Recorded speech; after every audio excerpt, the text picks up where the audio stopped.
Hi everyone, it's Calvin from the future, and before someone gets really worried and says, oh no, what happened to the video, don't worry, everything is there, all the reactions, all the objections, all the deliberations, everything is in the video. I did have to do some crazy editing for this video because the raw footage of this episode, well, a lot of things happened to it, and I think it was honestly due to some overheating issues, but regardless, everything is still there, all the music, all the video is still there. There are some inconsistencies, like maybe for a split second something might be out of sync, but then it goes right back into sync, and that's it. It took me quite a few hours to actually get this right, but I think that you guys might not even notice it that much. Why am I saying this to you then if you're not going to notice it that much? Because someone will notice it and go, hey, what happened here, what happened there, just so you know this. You can ask me if you want what I had to do to re-edit this video, but I don't think it matters that much. Hey everyone, it's Calvin, also known as Rumor, and this is Phoenix Wright Ace Attorney Trials and Tribulations, and this is my first ever playthrough of Trials and Tribulations. And this, I believe, must be the final part of this trial. They're building it up as the biggest moment in this entire game. I can't imagine it not being. I'm nervous. I'm so nervous to see what's going to be happening, but we can't waste any more time.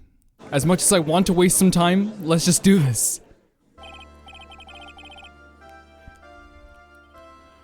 Now then, before we proceed any further, I'm going to announce the results of the tests we performed earlier. Oh, this is actually pretty important. Tests? Yes, tests on the bloody dagger that was found stuck in the pine tree. Oh yeah, that. I totally forgot about it. That's the weapon that Mia Faye used when she fought with the victim. So what are the results? What is the victim's blood? Was it the victim's blood or? Due to time constraints, a full test wasn't possible, however. There's one thing we can say with certainty. The blood that was on this dagger was not the victim's blood. Oh, right. That is all. Now then, let's restart this trial. So it wasn't Misty's blood on the dagger. Then who was it? Found stuck in a pine tree in the inner temple garden, the blood doesn't match the victim's. This is going to be interesting. Because already I'm a little bit confused. I'm sure both the defense and the prosecution know this, but this trial is rapidly coming to a close. Both sides will need to show some firm evidence with their claims. I understand, Your Honor. From what I've heard, the witness is dangerously weak physically speaking. So, let's finish this quickly. Or we could have rescheduled for like tomorrow when we could have done more tests. Where Maya wouldn't have to be under this much duress. Agreed. Very well, please bring in the last witness. Oh, Maya. They tied her hair up again as well. Witness, please tell us your name and profession. Mia Faye. My profession is, I'm the assistant manager at Wright & Co. Law Offices. Maya. That's pretty good. It's pretty good. According to the magazine I have here, you're a spirit medium of Korean channeling technique. I'm frightened. The Faye clan. I don't want any more to do with it. You have broken her spirit. Oh, Maya, the pain of the Faye bloodline causes must be unbearable. Very well. Now then, Miss Faye, when the event occurred, you were in the garden of the inner temple, and you witnessed a moment of Melissa Durham's murder. Is this correct? I didn't see... Objection. Straighten up this instant, young lady. We were just talking about how physically she's not strong enough. Like, let her freaking crouch a bit.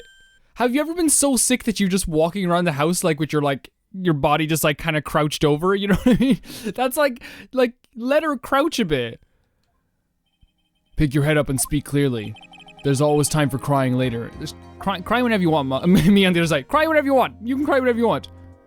But your mother was killed right in front of your eyes. There's nothing you can do to change that fact. But there's something you can do. You can finish this. You've been watching the whole thing, right? You've seen the witnesses come out and you've seen us squeeze the truth out of them. Now it's your turn. Let's hear your testimony. On the night of the crime, what exactly did you see happen? Godot, the first sign... Okay, here's the thing. Great messages in some parts of it there. The first sign of you lying or getting the judge on your side, we're closing the game. No, I'm kidding. I'm kidding. I'm kidding, okay? I'm kidding. Witness, if you please. Yes, Your Honor.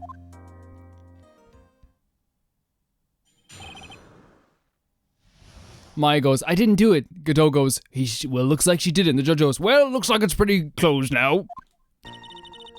I was passing through the garden on the way to the spare prep room when it happened. Suddenly, someone struck me over the head. Okay, so we know that there was a story earlier about her being struck over the head, right? We know this. I stumbled and ended up against the stone lantern. I think I screamed, help me.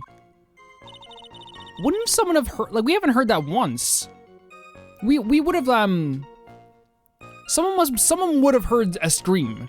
We haven't heard a scream once, especially Maya, like, I'm pretty sure she's, like, has a sharp sounding voice. Then something warm splashed over me. That's when I lost consciousness.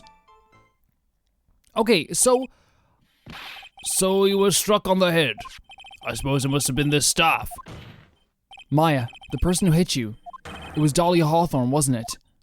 I'm sorry, Nick. I couldn't see. I don't know who it was. Well, see, in this courtroom, if you can't see anything, you still get to testify, so it's okay. You're fine. Don't worry about it. Godot's gonna take your word as fact now. Maya, think hard. You can tell I'm still so hurt.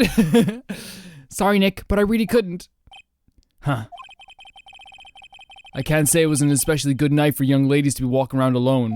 When is it ever in this freaking world? It's like...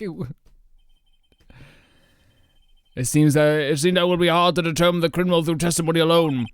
Very well, Mr. Wright, please begin your cross-examination. Maya, hang in there.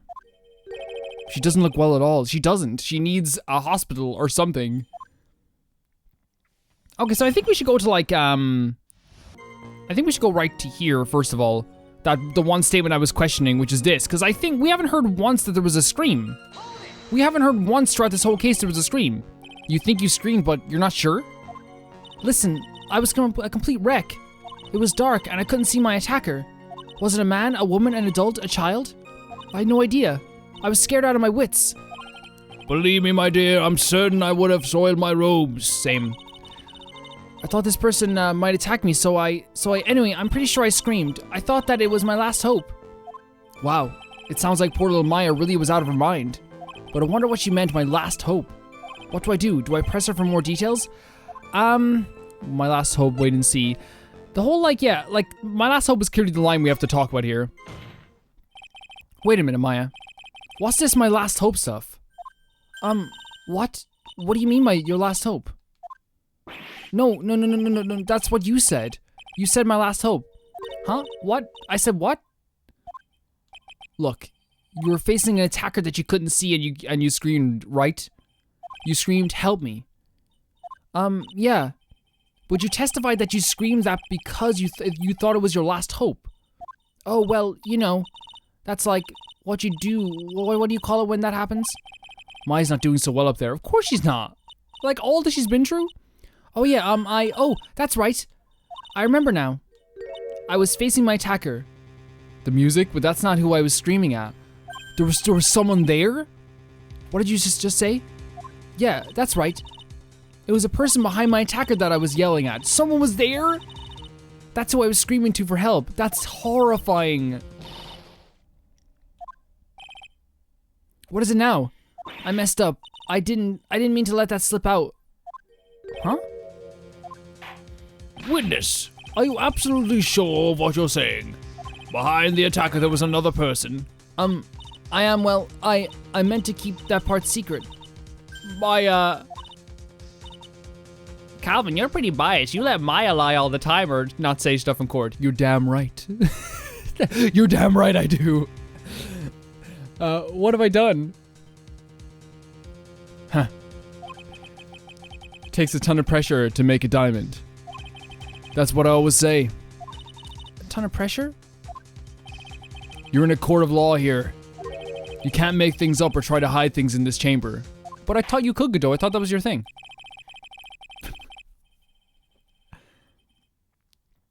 Witness, the information you just presented is vital to this to the case.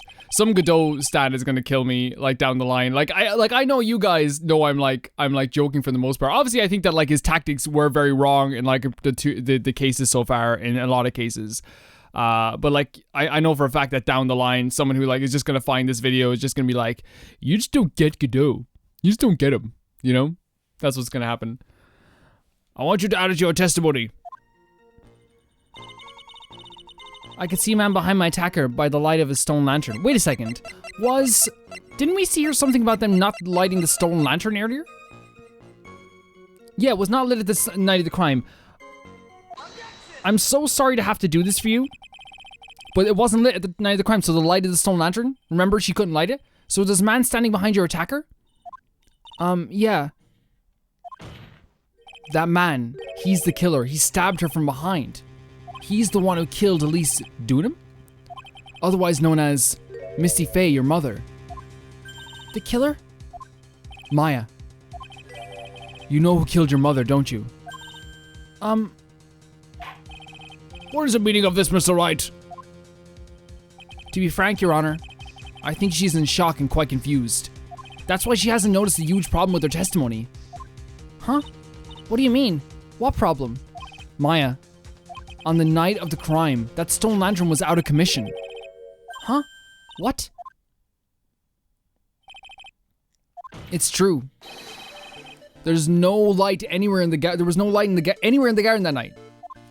No. Order in the court. Mr. Godot, explain this. Add the pureness of milk to the perfect clear darkness of coffee. Stir, I should say. That is the state of the witness's mind right now. A cup of cafe au lait. Cafe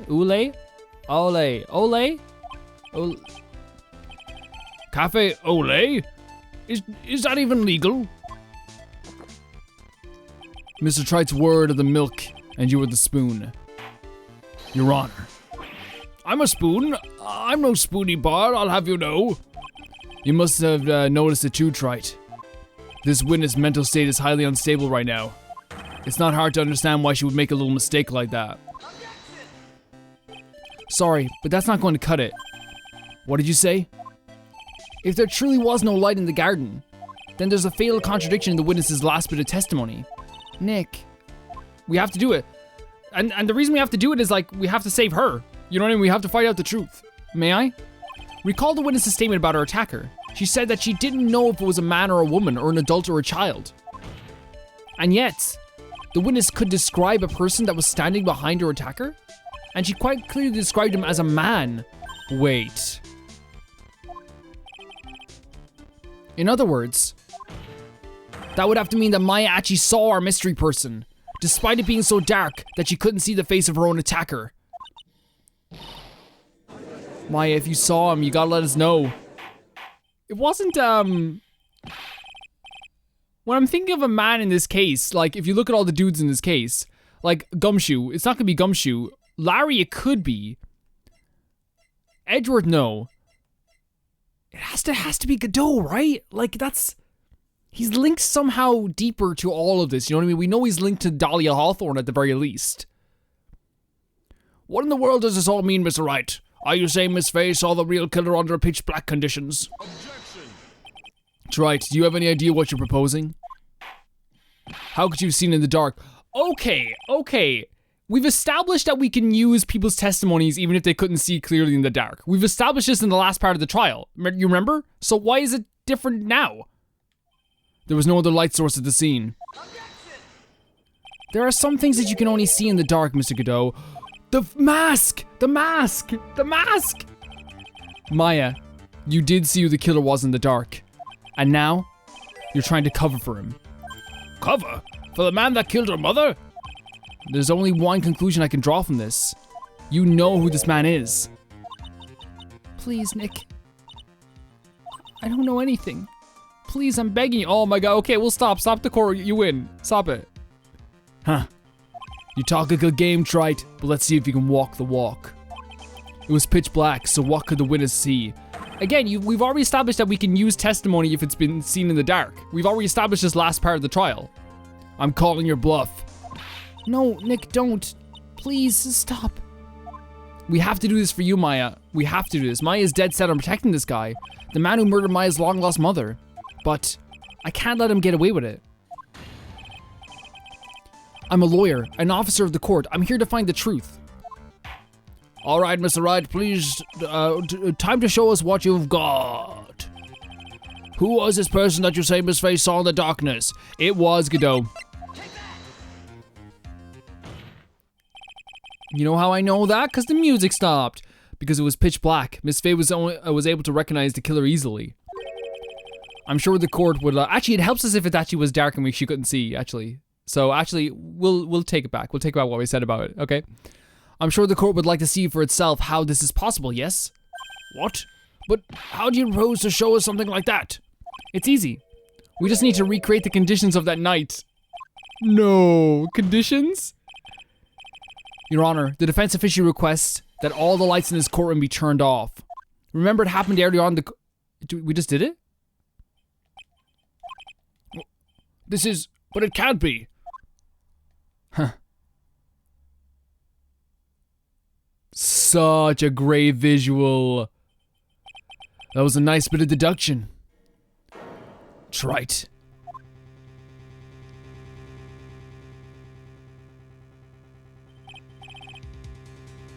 Well, everyone, this is the man Maya saw the night of the murder.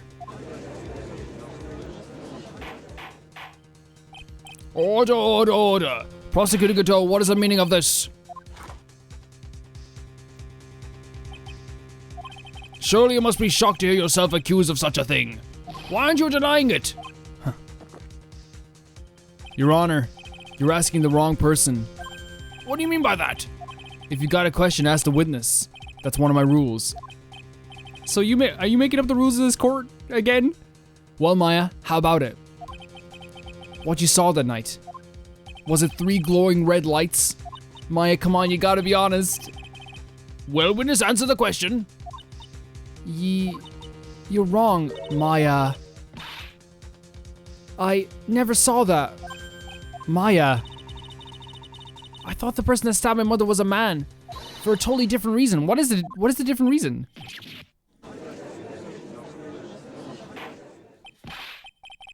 Objection. Stop your chattering, Your Honor. Chattering? If it's worth asking, ask the witness. That's one of my rules. All right. Well then, let's continue with the testimony. Please tell us how you knew the killer was a man. Yes, Your Honor. I didn't realize it until after I woke up, but...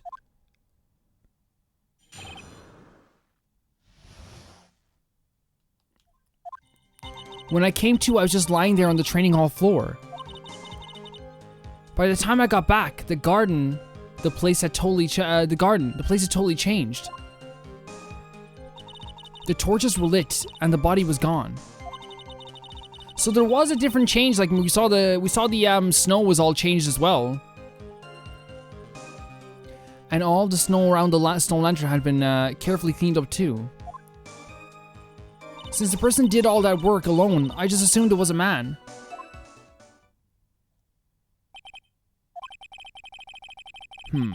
So it was after the crime took place that the witness came to think the killer was a man? Yes, that's right. I'm sorry, Your Honor, No need to apologize. It's as Mr. Godot said, you're utterly exhausted. It's only natural that you will be a little confused. Also, if you consider the situation you described, it doesn't seem too much of a stretch to assume the culprit was a man. Mr. Wright, proceed with your cross-examination. Here we go. Okay, so in terms of like presenting stuff, okay? I don't think we have much to present here. When it came to us just lying on the floor, we know this is true. By the time I got back to the garden, the place had totally changed. We know this is true. The torches were lit and the body was gone. Let's talk about this part. The next 3 at least I want to talk about. Next 2 or 3. The torches were lit? Yes, that's how I noticed the whole scene had changed. I'm going to say it was the killer who lit the torches. I mean, who else could do it? The killer probably lit them since it was impossible to do any cover-up work in the dark. However, if that's true, there's one thing that still bothers me. Why did the killer go to the effort of moving the body? That's true. It's hard to see how that would be of any advantage to the killer. The only one who would gain from any from that would be the only person at the inner temple, Maya. Very well, let me hear some more about the condition of the crime scene. And all the snow roll. Yeah, let's talk about this too. Let's talk about it. So you're saying the killer cleaned up the snow? It did look really odd. There's probably blood in the snow. The snow was removed in an unnatural looking rectangular shape around the lantern. There was a lot of shovels around the inner temple, but they're all really heavy. Way too heavy for me to use. An odd fellow indeed, this killer. Why on earth would anyone want to take snow away? Well, there's one thing I can think of. Didn't you say that a lot of the victim's blood was sprayed onto the snow? Yeah. The area I collapsed in ended up being splattered. In other words, the killer's purpose was to hide the bloody snow. I think that's the most reasonable explanation. Perhaps. However, there's something that's bothering me. If the killer just wanted to hide the snow with blood on it, there was no need to remove that amount. That's true. He could have scooped up just the snow that was stained in blood. And why would he not wipe off the freaking blood on the statue that says Maya? Why would he do that? It looks like there's some mysteries behind this issue. But I think this will explain them. Will it explain them, Maya? Will it get back? Will it change? Since the person does the work alone, I just assumed it was a man. Since the person did all the work alone, I just assumed it was a man.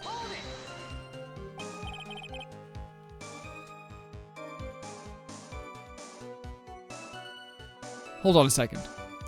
So you're saying that you never saw the killer? Yes, but earlier you clearly stated that you saw a man behind your attacker. Nick, I'm sorry. The killer certainly went through a lot of trouble. Moving the body by pendulum, manipulating the crime scene? For what purpose? Why do all that? Maybe Maya knows more than she's letting on. When it came to his train halt, I guess we can press this as well? Naturally, the killer must have done it, right? Yes, I think so. But why would the killer tamper with the crime scene like that? There must have been something that... Well, it's not to clean up the mess because, again, the Maya statue... The statue still has Maya written on in blood. The truth is, when I saw the crime scene, I felt something. You did? Yes, I felt like the killer was hiding the evidence from me. For my sake. What? Hiding it for you? Everyone knew that I was the only one at the inner temple that night. If Sister Bikini had come back and looked at the garden, she may have thought that you had done it. No, she definitely would have thought so. And you're saying that's why the killer cleaned up the crime scene and to make it look like nothing had happened? Yes, I'm sure of it. Well, that's certainly an important piece of information. I want you to add that to your testimony. Okay, so here's the important part. Okay, here it is. I think it was for my sake. It wasn't though, because again, like I said, can we present the statue? Why would they leave the statue just painted in blood? Why would they leave it there? The body of Elise. Oh my god!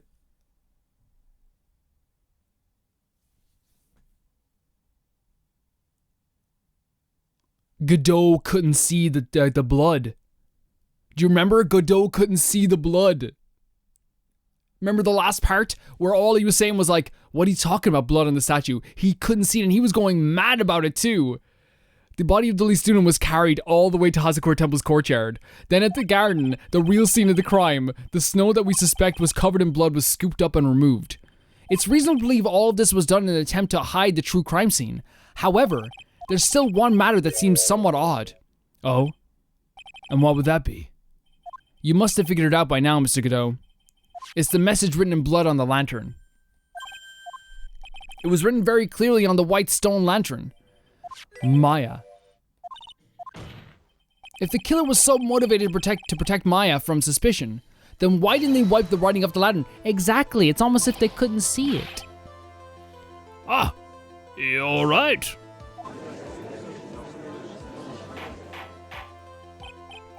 Order, but Mr. Wright, isn't it a fact that the killer was trying to cover up the crime scene? Indeed, but it doesn't make much sense to move the body and remove the bloody snow, then not wipe off the most incriminating thing of all, the bloody writing. Objection. But if that's the case, do you have an explanation for the killer's mysterious behavior? Body and remove all that snow, but then leave the bloody writing on the lantern. I don't know what the killer's plan was, but it's a fact that the killer left the writing on the lantern. There must be a reason for it. Well then, Mr. Wright, let's hear your opinion. 3? 3 for this? 3? You serious, Judge? Judge, you made me turn into Grover for a second. It's been the crime line. The killer wrote it. The killer didn't notice it. The killer did not notice it. Prosecutor Godot, earlier in this trial you gave me some good advice. Once you eliminate the impossible, whatever remains must be the truth. Maybe you're not as dumb as I thought. I know, man. Like, it's almost like I've won 3 trials like now against you at this point. It was a 2. It's hard to remember. The real killer wanted to disguise the fact that the crime had occurred there. If that's the case, they wouldn't have left the bloody writing on the stone lantern on purpose. Therefore, it must mean that they didn't notice it. But that doesn't make any sense. The torches were all lit and everything. There's no way any normal person would miss something as glaring as that. Maya, you're doing your cute face. Stop it. I'm gonna cover up the screen so she can't manipulate me. Not that she's trying to manipulate me. You're right.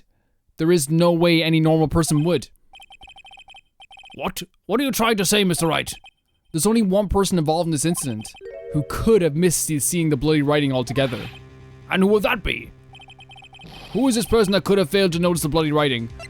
Why, it's our good pal again. Godot. Gulp, gulp, gulp, gulp. Wow, my 10th cup of coffee.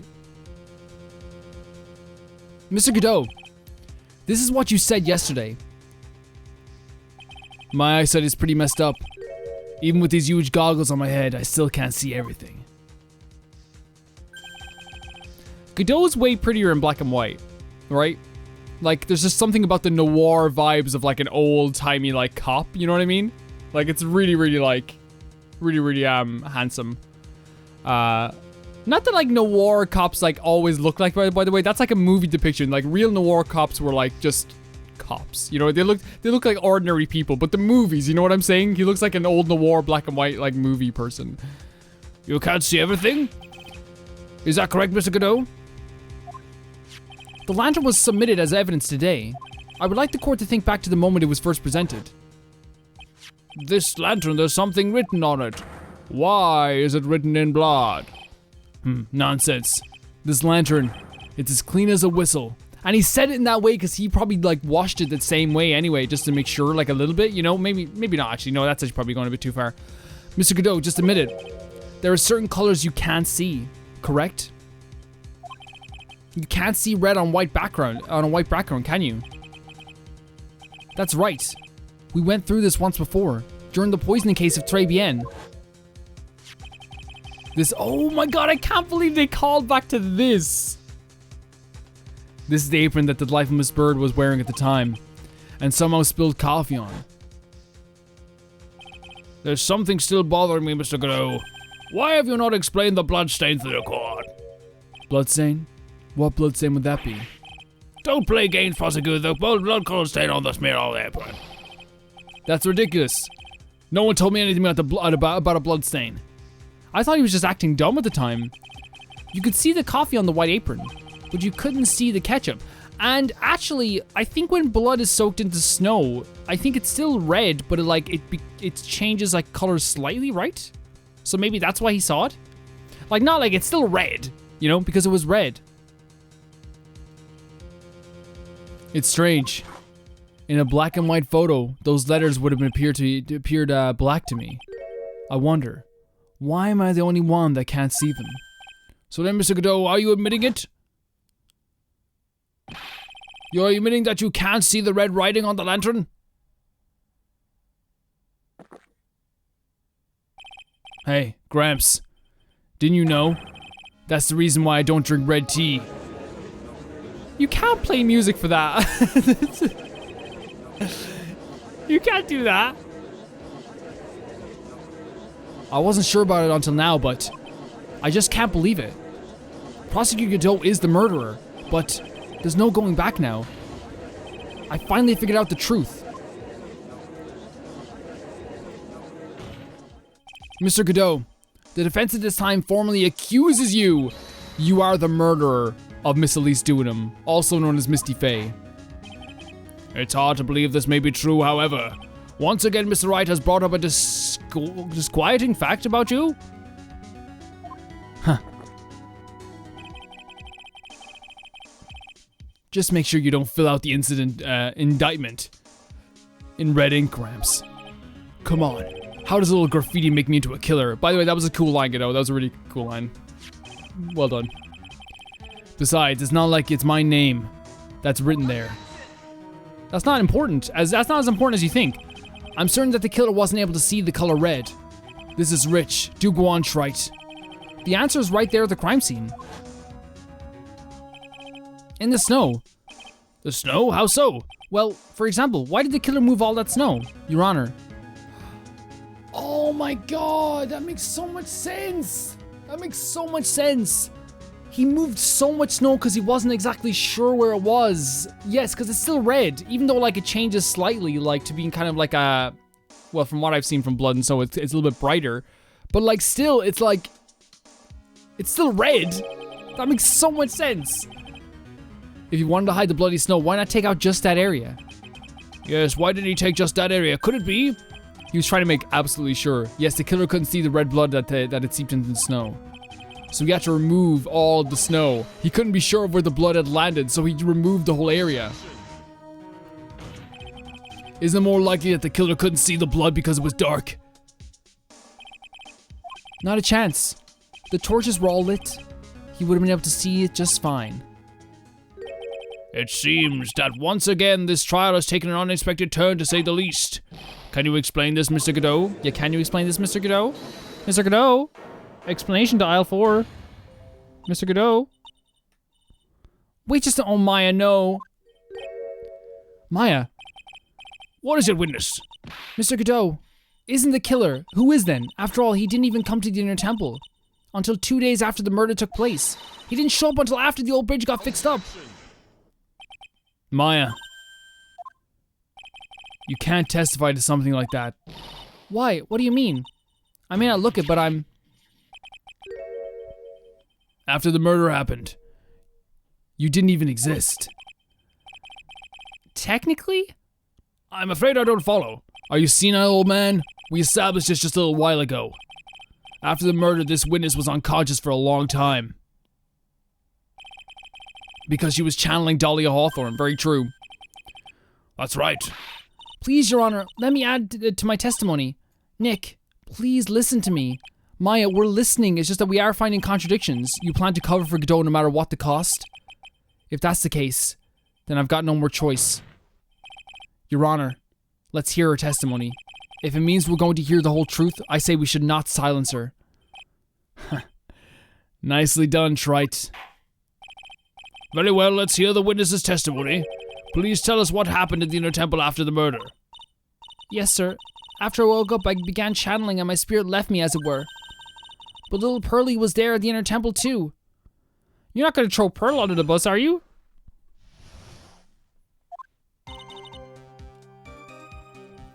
Pearlie was also stuck in the inner temple side that night. The next morning, she looked around but couldn't find anyone. The next day, when the bridge was finally fixed, she was in the spare prep room. That's when Mr. Godot arrived at the inner temple for the first time. He found Pearlie first and cheered her right up. She wasn't cheered up though. She was still incredibly sad. She was still incredibly sad. Who is this Pearlie? That's my little cousin, Pearl Faye. You keep Pearl's name out of your mouth, Judge. So when did you hear about this? Oh, just a while ago, when I was in the medical office. I'm terribly sorry, but what you heard from someone else is simply not admissible as testimony. It is if Godot says it is, so Godot, give her some help. What? Come on. Pearlie would never tell a lie. She's a way more honest person than I'll ever be. Real smart, Maya. You always know the best things to say when you're under oath. Huh. The prosecution has no objection. We believe the witness. Mr. Godot, let's just move on to the cross-examination, if the defense has no objections. This is highly unusual, but well, Mr. Wright. Let's get this cross-examination started. So, first of all, she wasn't very happy. She wasn't happy at all. Let 1 second here. No, for my money, she wasn't happy at all. He cheered her up. That's what Pearlie said. She said he was a very nice older gentleman. Thank you for looking after my cousin, Mr. Godot. And I was thinking you were nothing more than a coffee addict. Cut it out. You're making me blush. This guy is really beginning to get on my nerves in more ways than one. The truth is, there aren't many places to look on the inner temple side. The policemen were all busy going over the garden with the fine-tooth combs. So I decided to carry out an investigation of my own way, Godot style. I'm the same way. I like to hand out verdicts in my own way, judge style. Yeah, we know you do. We know you do. Maybe I should ask some questions, Phoenix style. Godot's investigation. Because here's the thing. I think the red herring there is cheering up Pearls. But he mentioned his investigation. His own investigation separate from the police. You said that you conducted an investigation of your own. Did you find anything? It looks like my investigation went about as well as yours, Trite. After all, I did miss the bloody writing on the lantern. Well, I didn't miss it, so speak for yourself, Goggles. The only odd thing I discovered was the beauty in the training hall. Beauty? Misty Faye, naturally. Clad in her stunning Japanese garb, surrounded by the hue and aroma of Western tastes. Western tastes? Could he find a stranger way to describe gravy? So from there you headed for the prep room. Wait a sec. What did Godot say just now? I think I just found a proverbial weak spot. There's only one thing of any importance here. Where was Godot when the murder was taking place? He must have already been at the inner temple when it happened. Otherwise, he couldn't have killed Elise Dunham. Hold on a second here. Yeah, okay. Next morning, she looked around, but he couldn't find anyone. The next day, he was at the Valley front of the town. That's when Godot arrived at the temple the first time. He found Pearlie and cheered her right up.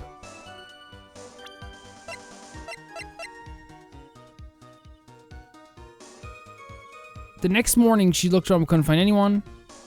The next day, that's when Mr. Godot arrived at the temple for the first time. Godot was talking about like Japanese kind of like he was like the hue of like, I don't know the exact wording, but he was talking about like traditional like stuff there. But the only problem I have with that is that this is like covered in gravy from the night before. And Phoenix mentioned this as well. Should I present this? And the reason I'd say this, right, is because the reason I say this is because, like, he's saying he was surrounded by the hue of, like, tradition, but, like, this, there wasn't an incredible amount of traditional stuff there. So if he first arrived at a point there, like, where this was not covered in gravy, then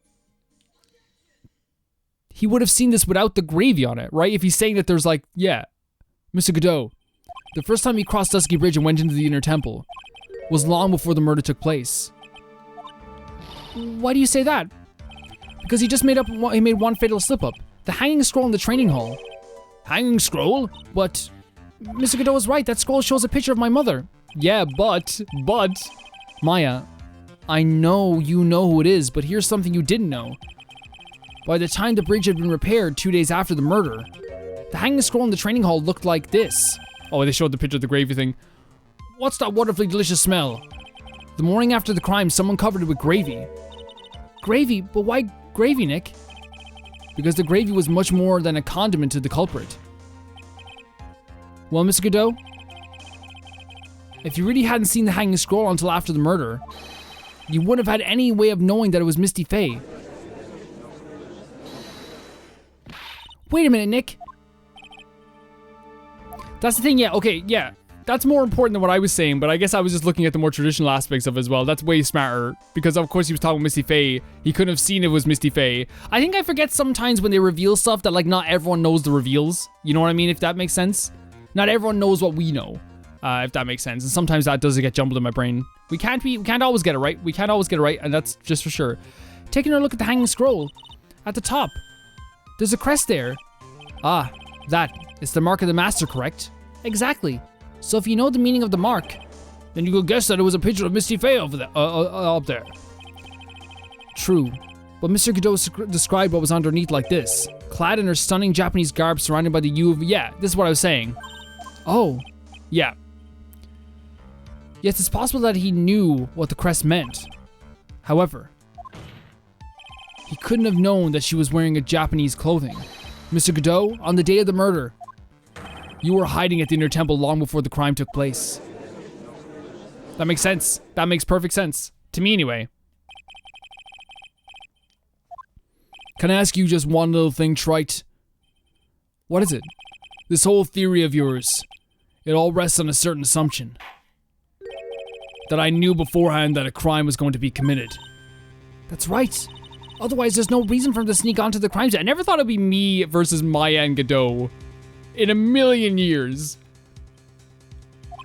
Of course, Mr. Godot knew about the plan. Huh? What did you say? Is it really possible that another person knew of the plan? Wait. How would he have known about the plan? The only thing I can, like, even a little bit think of as I'm going through all these just to make sure, is that he got a hold of this. Which would make sense.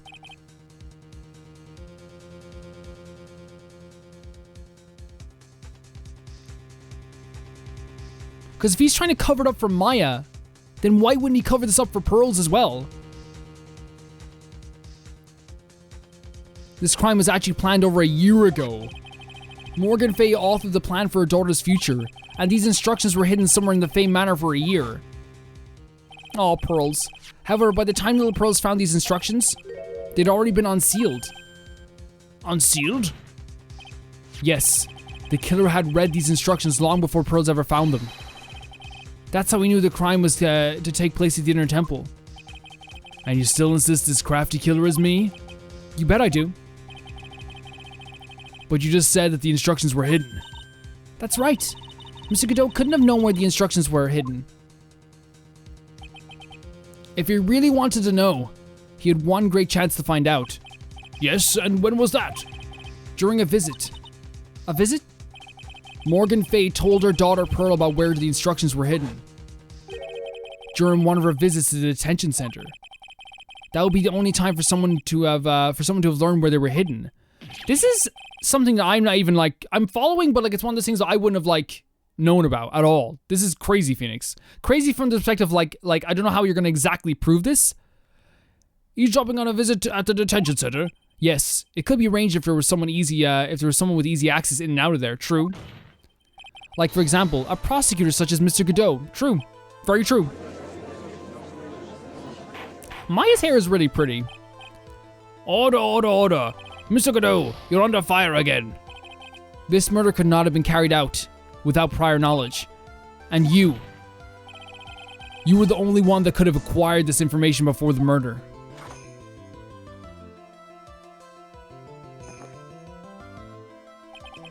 Humans are afraid of the dark. And yet, at the same time, we're fascinated and bewitched by it. Maybe that's why humans drink the dark instead as coffee. Sorry for always asking, but what does that mean? Don't be sorry. He's being intentionally weird. It means there's a reason for everything, and according to your theory, the killer in this case eavesdropped on a conversation during a jail visit where he learned of the hidden place for a crime. After discovering the plans, he hid in the Inner Temple and waited for the crime to occur. Then he ultimately took a person's life. And he did all of that just to protect this witness? That's right. If you're accusing me of this crime, I have to ask you, why would I do this? This girl is nothing but a stranger to me. Is she a stranger though? You know her sister. You know her sister well, or you knew her sister. I've got no reason to go through that kind of trouble to protect her. It looks like all along that I think that Godot might have been. Or at least for this case, at the very least. Because we don't have evidence of everything yet. But for me, from my perspective, it's very clear he was trying to cover this up for both Pearls and for Maya as well. I'm what you see. I'm certainly not the type to rescue the damsel in distress. The killer's behavior is certainly extreme, for a lack of a better word. Even considering that the killer wanted to protect this witness's life, his behavior is still a little too unnatural. However, you had a good reason, didn't you, Mr. Godot? An unshakable reason that forced you to protect this witness at all costs. I knew it. You figured it out, haven't you, Nick? Oh no. Maya. I guess you were doing your best to cover for Godot. For the same reason, huh? It's all one, but yet the two of them at the same time. Okay, Wright, I'm all ears. Let's hear it. It's very simple. Mia Faye is a lot more than just a stranger to you. What's this? There's one person who lies at the very center of this whole story. 4? It's Mia Faye. It's Mia Faye. It's Mia Faye. There's a very good reason why Mia Faye's life is so precious to you. After all, she is Mia Faye's only sister. Mia Faye. You once worked alongside her. That was when you were a defense attorney. Wait a second here. Mr. Godot is a defense attorney? With your honor's piercing intellect, you must have figured out by now. The real name of this man who calls himself Godot? His real name is Diego Armando. Isn't that right?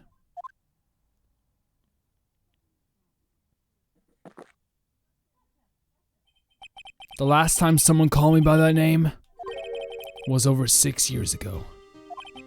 Diego Armando. That name rings a bell. It should, Your Honor. All of this is related to a single case. Terry Falls, thanks for the coffee. A case in which a convict named Terry Falls killed himself. Mia Faye's first time in court, the tragic outcome left a deep wound in her heart. She knew that behind it all was a heartless, scheming demoness in disguise. But in the end, Mia couldn't tear off that disguise. However, there was one man who reached out to help her. Diego Armando, a senior defense attorney at the office where Mia worked. It's my fault. It's all my fault. Mr. Falls killed himself. Mia, you can't cry yet.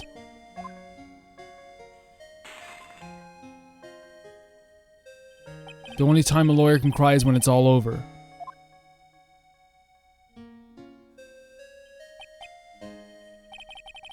That's a great line. That's a really great line. A few people were saying that to me for weeks. I wish I kind of heard it for the first time here, if I'm honest, because it's a really fantastic line. But I've heard it a few times. It's a really great line. I was moved by her. I didn't realize that was something coming up, I suppose. The way she put all her faith in her clients, that pure sweet heart of hers. That's why I can never forgive Dahlia Hawthorne. Mia and I thoroughly investigated that fake kidnapping incident.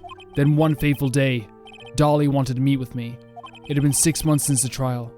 We met in the courthouse cafeteria. I just remembered.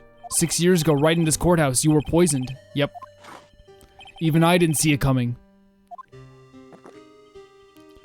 Dahlia Hawthorne slipped some poison into my coffee. Some newspaper at the time called it a murder, but very little information about the case was released to the press. But you weren't dead at all. No official reports actually called it a murder. I was just in a deep, deep coma. I see. My body shut down, and my life became nothing but a long, deep sleep. That woman's poison did a real number on my central nervous system. I lost my sight, and all of my hair was turned white due to the damage it caused. That's terrible. Apparently, it was a miracle when I regained my consciousness. 5 years have passed since I drank that poison brew. That one morning my eyes flew open from the smell of a doctor's cup of coffee. 5 years. You were asleep for 5 years. And the worst possible news was waiting for me. Damn. Yeah. Mia Faye was dead. From the very moment I opened my eyes, I'd already lost everything I thought I had. The woman I loved had been murdered, and the woman I loathed had been sentenced to death. The woman you loathe? The woman who had spiked my scalding hot coffee, Dahlia Hawthorne.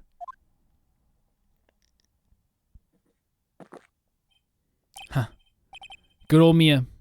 She didn't let me down. It's very sad. It is very sad. I don't think you can blame Phoenix for it, but it is very sad. She got her revenge before she checked out. In the end, there wasn't anyone waiting for me when I woke up. That's so sad. For someone like me, for someone who had slept away their best days, there were only 2 reasons left to live. And it was for those 2 reasons that I decided to become a prosecutor. If I may ask, what were your 2 reasons to live? The first was you, Trite. If I hadn't drank that stupid poison, Mia Faye would never have died, much less the way she did. Again, I don't think you can put this on Phoenix, and it really does not. It rubs me the wrong way when you do so. You were the only one who was there to protect her, but you let her die. It was all your fault. It's not. I know, like, it's sad, guys, and it's really sad, but you can't blame Phoenix for this. That's not a good. That doesn't make you a good person or anything. It wasn't like that. I wanted to see for myself what kind of man you really were. So that's why you became a prosecutor? My other reasons for living. She goes by the name of Mia Faye. You mean me? You were the only way I can make up for the sin of not saving Mia. 1 year ago, when the Crane Village incident was resolved, it was obvious that Morgan Faye was planning something. Whatever evil plan was, I was determined to stop it. My role as a prosecutor put me in the perfect position to do something about her. That's how you overheard Pearl's visit with Morgan at the detention center. I knew that the time was drawing near. Since I knew the plan, I thought I could foil it. This is like revealing a lot. This is revealing a whole lot. But like, I think it was kind of creeping up on us. I think there was kind of like a lot of pieces that were coming together that made this like the thing that we were looking towards the most. Again, like, I don't think you blame Phoenix for it, but I do feel bad that when you wake up from this deep sleep, there's literally nothing waiting for you. My goal was to outwit the plan. I thought if I could do that, I could keep that girl from being caught up in it. That makes sense. If Pearls had known that the actual purpose of the plan was to kill Maya, she never would have helped out. I said that before the trial too. Finally, the day the plan was drawing near, I contacted both of my accomplices. Accomplices? Iris of Hazakura Temple and Misty Faye. What? I especially needed the help of Iris. She was to take the fall in my backup plan in case we couldn't control Pearl Faye. But how did you contact my mother? She had been missing for almost 20 years. Officially, yes. What? What do you mean, officially? You've heard about it, haven't you? About the strong ties between the main family and the government? Now that you mention it, Bikini did say something to that effect. She said the Master of the Crane had great authority. Even without her official position, Misty Faye still wielded the greatest influence. The police have been keeping an eye on her movements all this time. That's how I was able to contact her. Again, because of my position as a prosecutor. So my mother was cooperating with you? That has to feel bad for Maya as well, knowing that her mother was alive all this time and she like never came to see her. I wonder if there's a reason. Don't ever forget, no matter how far away from you she was, she never stopped thinking about you. But why didn't she come and see her? That's the thing, why didn't she come and see her? Because that's heartbreaking to me. She was always... That's why. I knew she would do anything to protect you. If you want to know how strong her resolve was to protect you look at her staff. Her staff, the one with the sword in it? The day the plan was to be carried out arrived soon enough. We met her for the first time in Hazakura Temple. At Hazakura Temple. That's when your mother showed me her special staff. I realized it then, just how far she was willing to go. She was ready to use that sword to protect you from Morgan Faye if necessary. Yes, even if it meant paying the ultimate price. Mother. Like, again, it's so heartbreaking for Maya, is who I feel bad for the most. Like, knowing her mother was alive for that long, and she never came to see her, never could see her, and the one chance they got to be together again, ended like this. That night, the night of the crime, there was just one way to stop Morgan Faye's evil plan. You mean Pearls, don't you? We had to make sure she didn't channel Dahlia Hawthorne. Well, Pearl, what are you going to do tonight? Well, if you'd like, you can come to my room. That's why she did that. Perhaps you can read some books together. That is so cool. We thought we could prevent her from playing her part in Morgan's plan, but she never showed up. She was worried and followed me to the inner temple. That was the thing we were most afraid of. And that's why Misty Faye had to do the channeling herself. She channeled Dahlia Hawthorne into her own body. What do you mean it was to prevent Pearls from doing it? If she channeled a spirit first, then Pearls wouldn't have been able to do it herself. As the Master of a Crane, Misty Faye's power was supreme. So that's how it went down. She channeled Dahlia Hawthorne so the Pearl Fae wouldn't be able to. Yep. It's so crazy how, like, when you look back at these small details that didn't matter, quote unquote, before, but now they totally matter. Is this true? My role in the plan was to make sure no one was going to get hurt to hurt Mia Faye. That's why I hid myself with the Inner Temple, just in case you needed to be safe from Dahlia Hawthorne. Godot. Anyway, that's all I'm going to admit to, Trite. Huh? There's no doubt about it. You're a great defense attorney, but you're going to have to do the rest yourself. He finally called us a great defense attorney. All it took was beating him 3 times and him getting all of his past revealed. The background leading up to the incident has been laid bare. There's just one question remaining, Mr. Wright. Who killed the victim? There's only 2 possible suspects right now. Mia Faye, and I'm sad to say, you, Mr. Godot.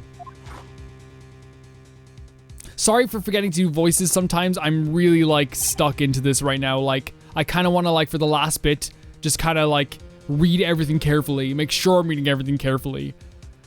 Well, Trite, if you're the real deal, then finish this thing once and for all. Show us beyond a shadow of a doubt that you can finish on your own. No, Nick, please don't. Maya, I have to. Maya. I heard the whole thing from my sister in the medical office. That's why I have to protect Mr. Godot. I can't do it. I can't testify against him. After all, he's the man who put his life on the line to protect Mia. And me too.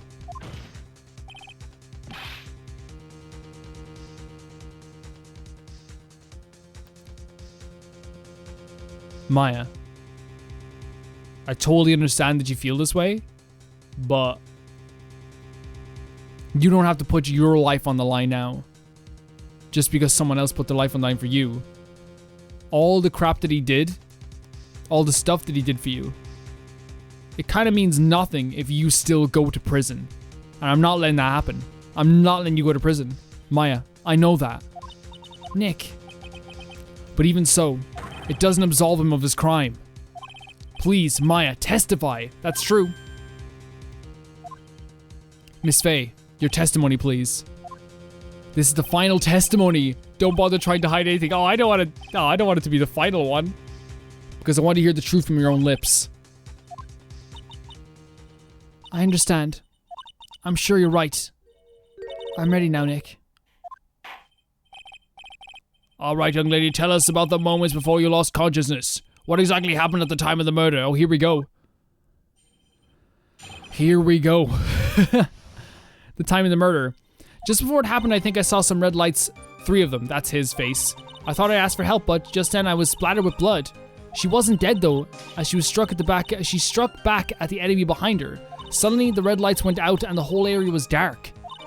Just that moment, there was a horrible scream. Again, with the scream stuff is the most confusing stuff to me. Right after that, Dahlia collapsed and I lost consciousness. I'm gonna press the scream stuff first. We know the red lights. You say, yeah, she was... Judge, please be quiet. Don't badger Maya, okay? We're gonna take this outside if you do, okay? I'm sorry.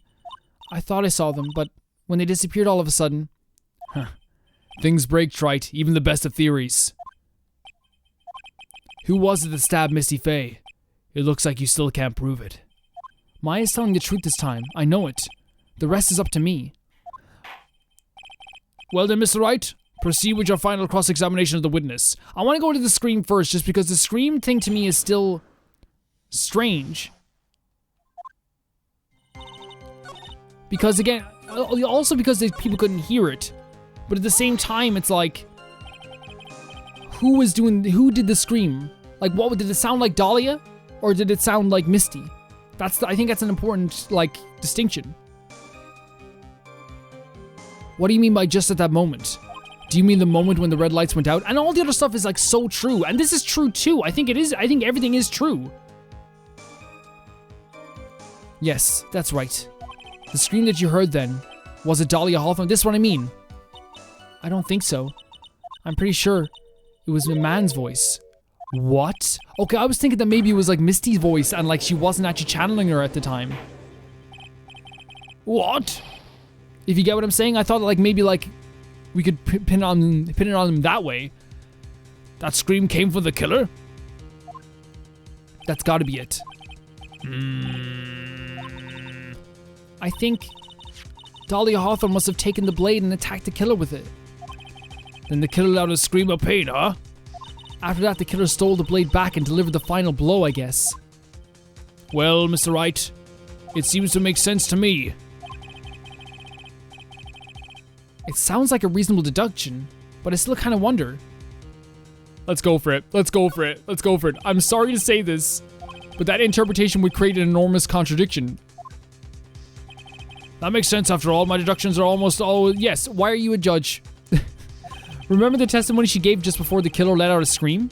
Maya said she had already been splattered with the victim's blood. She did! Okay, good. Okay, good. We're here. In other words, the blade and the staff had already been plunged into the victim. Ah, is that right? She couldn't have struck back with a sword that was already stuck in her body. The weapon that caused the killer to let out a scream must have been something other than the staff.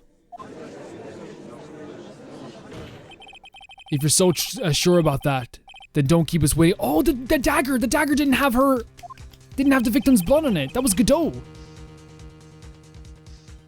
There's only one thing I can think of that could have been used as the weapon here. If Dahlia Hawthorne had already been stabbed in the back by the staff, what could she have used to strike back at the killer? That dagger! Because remember we said it didn't have the victim's blood on it. Yeah, the blood does not match the victim. And it was you she stabbed. You were stabbed. Naturally, the dagger the killer brought to the scene of the crime. Oh, that's right. I forgot about that. This dagger was found at the crime scene, stuck into a pine tree. Yes, the detective found that this morning and brought it to me. Dahlia Hawthorne struck back at the killer with this, and she managed to wound him as well. So there we go. Just because he let out a scream doesn't mean that he was wounded. For all we know, the blood in the dagger could have been from the victim. We know it wasn't. Have you forgotten that the blood had already been tested? Since we learned that it wasn't the victim's blood, it must have been the killer's blood. Yep. The killer must have wound up somewhere on his... The killer must have a wound somewhere on his body. Godot, take off your clothes. So you're saying the body of this dagger belongs to the killer? The blood in this dagger. Exactly. A DNA analysis of the blood will prove it beyond a shadow of a doubt. And yes, Mr. Godot, it will prove that it's your blood.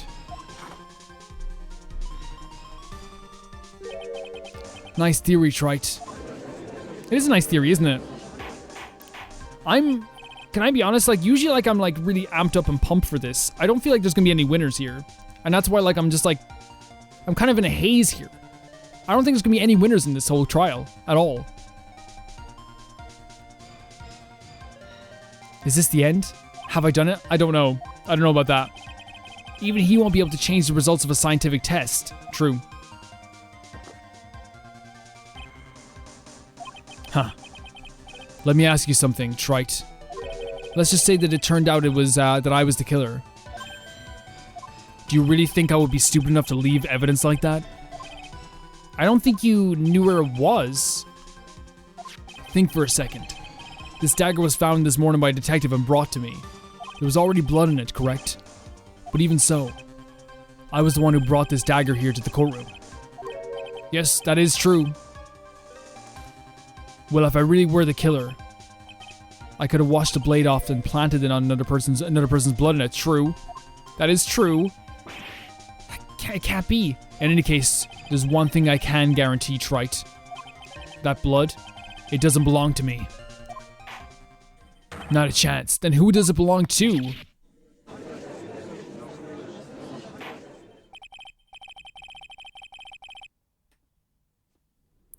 In any event, it seems to be established that the killer was wounded. Alright then, witness, continue your testimony. Wait a minute. What does Maya have to say in this moment, though? What's the problem? I know I probably shouldn't say this, but There's a big contradiction in Nick's explanation. I know that this is probably going to go against me in some way, but I'm still so proud of Maya that she's finding a contradiction in what I'm saying. You know what I mean? That's really cool in a way. Maya. That this dagger, you said it wounded the killer. That's right. But if Mr. Godot had really been cut with the dagger, his clothes should be bloody or have a rip in them, right? Maya? Maybe just change his clothes. That'd solve this contradiction pretty easily. No, it wouldn't. This is a breakthrough. This is a breakthrough. Don't do this to Maya. This is a breakthrough. What are you talking about? It's not that simple at all. Remember back to the day of the murder? Everyone that was on the Inner Temple side got trapped there. That's right. And once the bridge was fixed and the police headed for the Inner Temple. So Godot would have been there all this time. Mr. Godot was already there waiting for them, so he would have had his clothes ripped. Maya, you're a genius. Take that, Phoenix. Take that. Take that, me. He never had a chance to change his clothes. Oh my lord. Pretty good, Maya. Pretty good. Pretty great, actually. Well, maybe he brought a change of clothes with him. But no one could have predicted the lightning strike that shut down the bridge. Why would anyone have brought a change of clothes? Did the judge just take smart pills during the last recess? Yeah, I agree. Well then, maybe the killer took off his clothes before he committed the murder. Why would he do that, though? Why would he do that? That's impossible, Trite. You know how cold it gets up there late at night? Well, your shirt ain't gonna be much protection from the cold. After a few minutes with no clothes on, you'd be frozen solid. Like, your shirt ain't gonna do much. Huh. So that's all you've got? I knew you weren't tough enough to finish this. Right now, if Mia Faye were here, she would have closed the book on this case already. If Mia Faye were here. So come on, Trite. Can you do it or not? How about it, Mr. Wright? You've accused Mr. Godot of being the killer, but can you prove it? Have you got even one piece of evidence? Do we? The question isn't whether I can prove it or not. The fact is I have to prove it. There's only one, that's the only choice I have.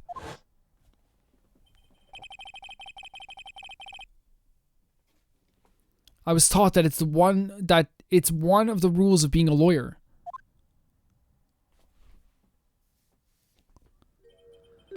I can prove it. I'm going to bring your magnificent vengeance to fruition just as you want it. A fighter to the bitter end, Trite. See, he's starting to gain some respect for us. He's starting to gain some respect for us. Since there's just one piece of evidence that can prove your point. Why don't you go for the unlimited penalty? What? This is now like trials work? Are you trying to pressure me, Mr. Godot? Because it doesn't matter to me. I've got the one piece of evidence I need. Give me a break. You've got nothing, Trite. So what do I do with a time like this? It's simple. I've got to think outside the box and approach from a different angle. What? Alright then, Mr. Wright. Let's hear what you've got. There's one thing I've demonstrated in the previous cross-examination. The killer was wounded. That was proven by the blood on the dagger. But we decided it's impossible for him to have hidden such a wound. If he had been cut by the dagger, then he should have been a bloodstain on his clothing. There's one place. One place the killer could have hidden his wound. His face! His face! Hidden? This is it. My last stand. I need to think about this from a different angle. I don't need to think about why there was no bloodstains on his clothing. I need to show he hid the wound.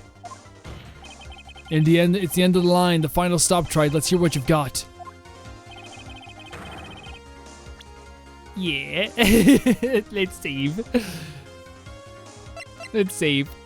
Where's the location where you say this killer hid his wound? Do we just present Godot? Because we can't, like, present his face. Huh. I don't know what you're talking about, and frankly, I don't need to know. What I know is that you'll never be half the lawyer she was.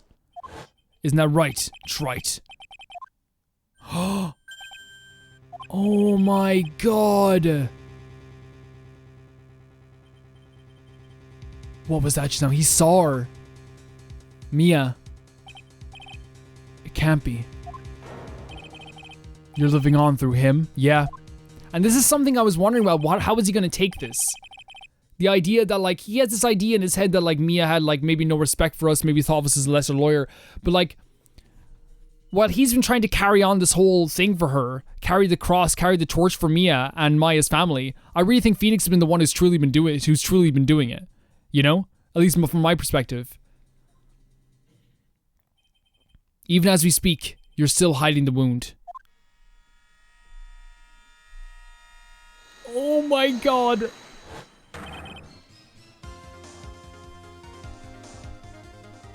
That. What did they expect me to do with that? That moment.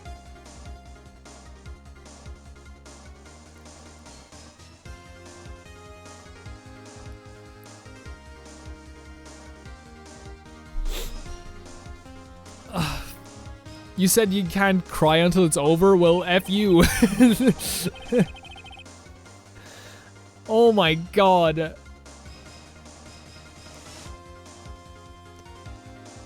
That was like top 10, top 3. No, that was like the best moment of this entire trilogy.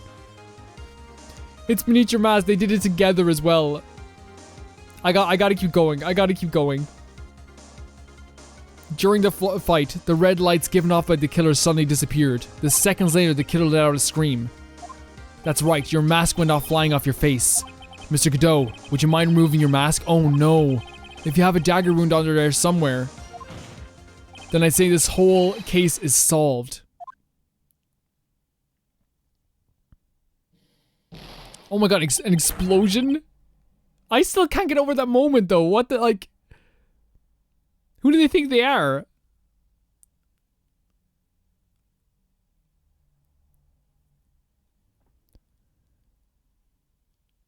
Where's the coffee? There it is.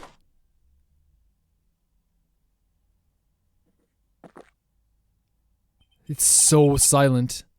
Just now, I saw her spirit in you. Yeah, that's what I'm saying. I think Phoenix has carried on the legacy of Mia Faye better than anyone could have hoped. It's very clear that, like, Godot just doesn't understand why it is better than he had hoped. He's very unorthodox in the way he does trials and the way he defends people, but he's made Mia proud, in my opinion, and made Maya proud, and Pearls. Like, think about this, and we talk about, like, Phoenix as a joke sometimes, but, like, look how Maya looks up to him. Look how Pearls looks at him. Look how everyone he's interacted with at this point looks at him. Edgeworth, even Von Karma. He is, and I'm getting chills thinking about it, I'm gonna make myself cry. But he has carried on the spirit and the legacy of Mia Faye better than anyone could have hoped for. Better than he could have even hoped for. And he deserves to be recognized for that, okay? He deserves it.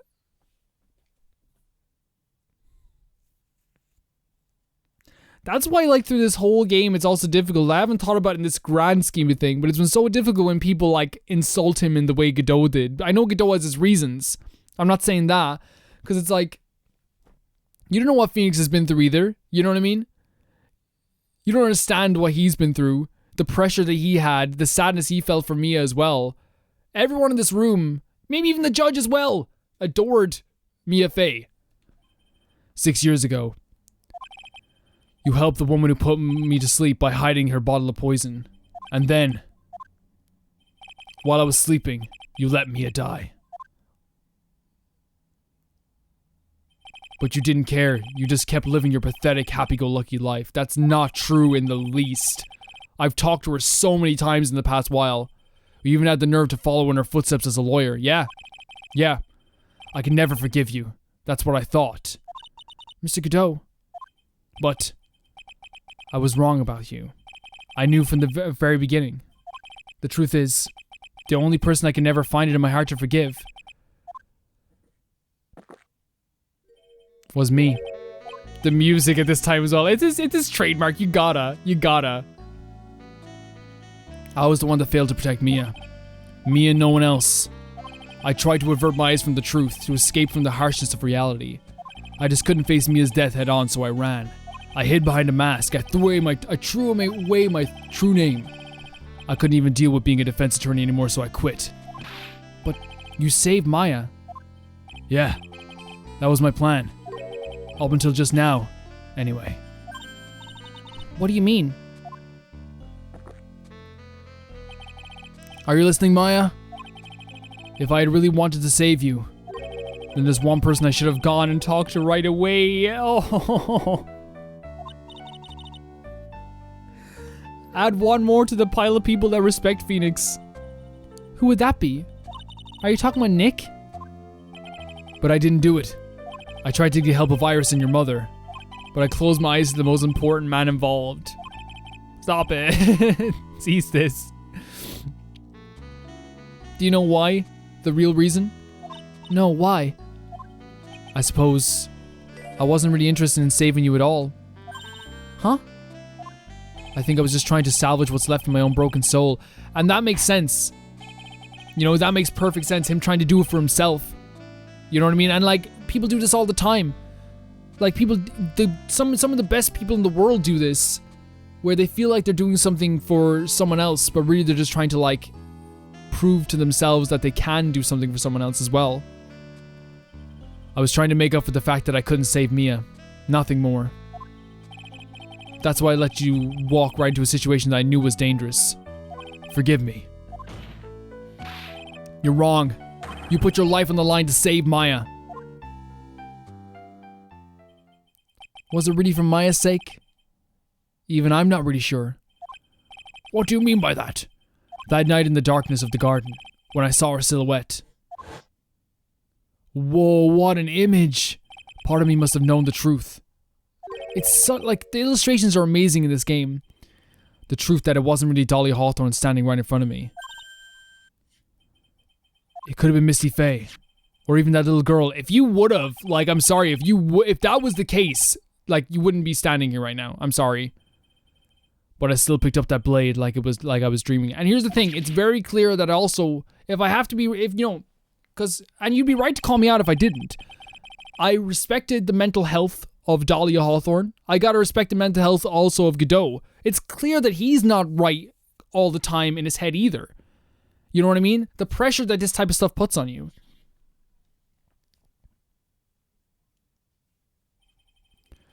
I'm not sure exactly what was going on in my mind at that point. I was really motivated by the pure desire to protect Mia Faye.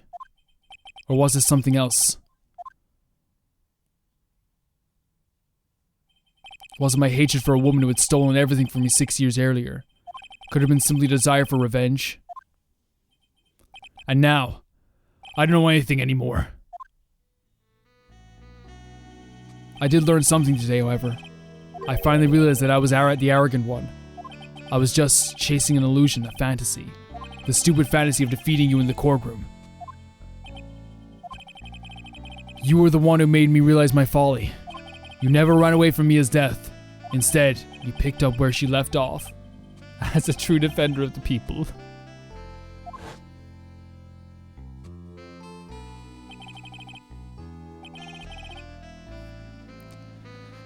It's so fucking true.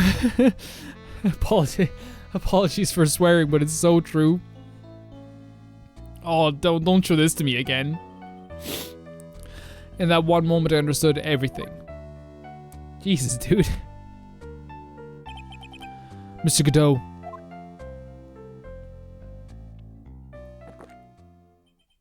I think you already know this, but if you don't, my name is Diego Armando. Mr. Armando, I believe in you. I know you were trying to save me. Oh, man. Huh. Thanks. The blood. Huh. Did you forget already? In my world, the color red doesn't exist. Oh my god, that's such a cool line. Where were all these cool lines before? That's so cool. These must be my tears. Oh my god. Then you were damaged badly. Ever since I woke up from my coma, I think I've been waiting for this very moment. Mr. Armando. You do well to remember this, Maya. The only time a lawyer can cry is when it's all over. Yep. It's a great line, even though I heard it before. It's a fantastic line. So it's all over.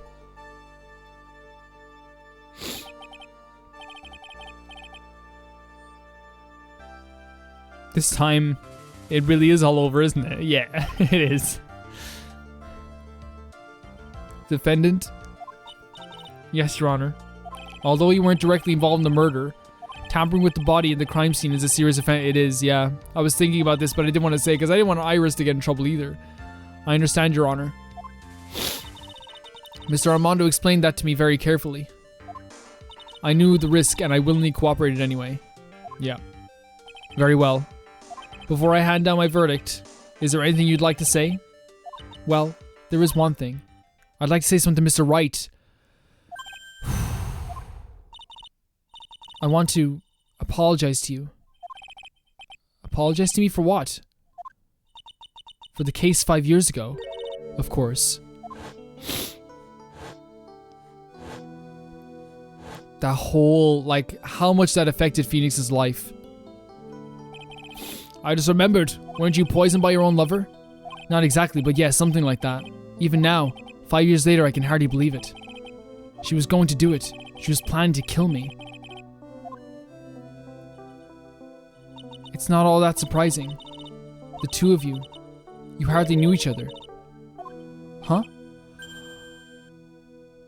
Oh. Oh no. You and my sister, you only met twice.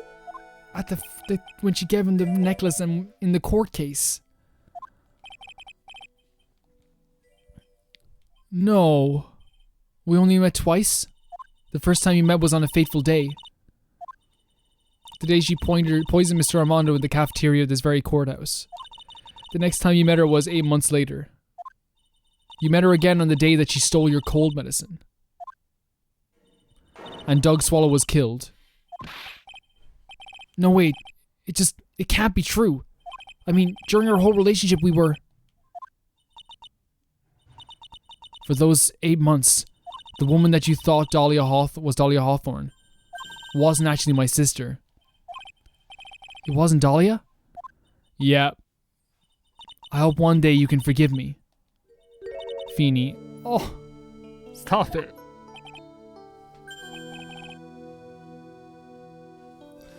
It's so sad. Like, it's so sad. This all makes sense, the line that Phoenix said in the first trial. That wasn't my Dahlia. On the stand. He said this.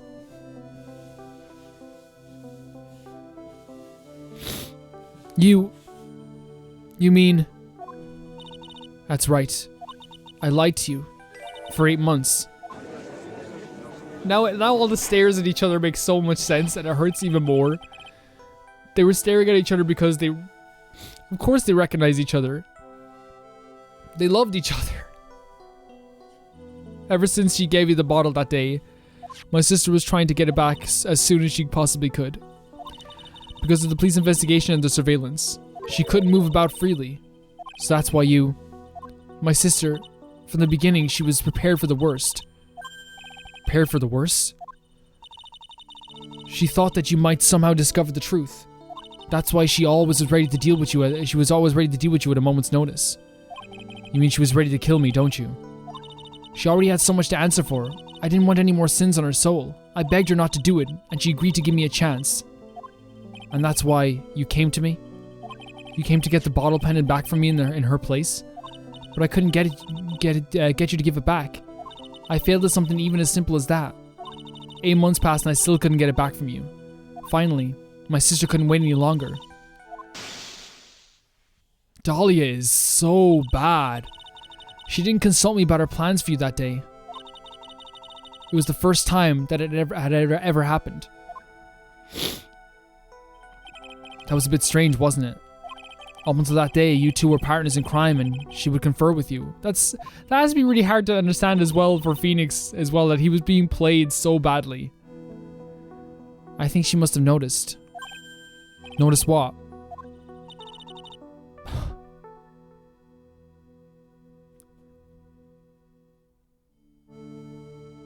My feelings for you. If I had found out she was planning to kill you, I would have done whatever was necessary to stop her. This is so bad, dude.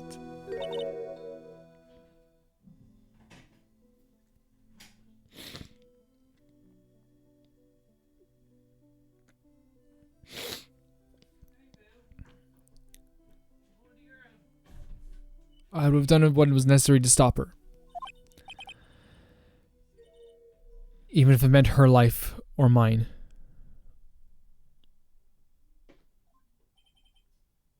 Iris.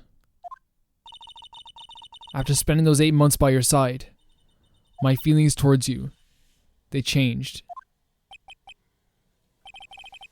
How did they expect me to get through this? How did they expect me to even, like, move through this? Like, I don't get it.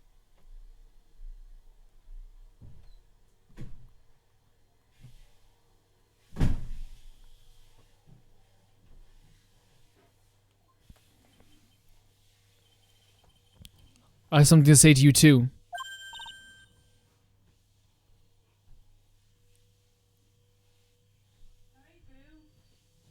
Yes?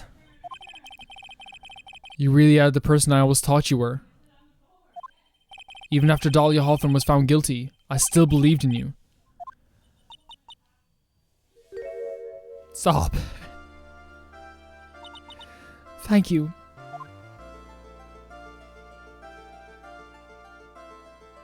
It's so, I don't know, it's broke my heart. Guys, if you don't know, if you're new or newer to the channel, I've said it a million times before.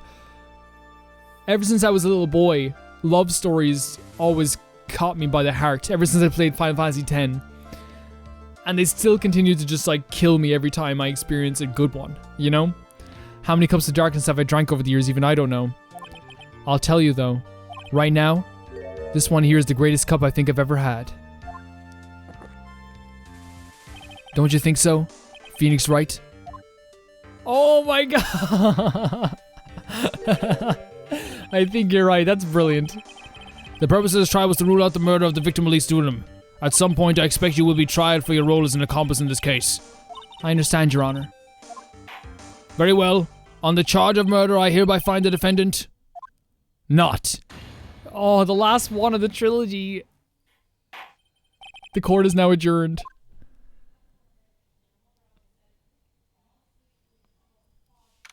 Is this gonna be our last time in the lobby too? How about we just like stay here for a bit?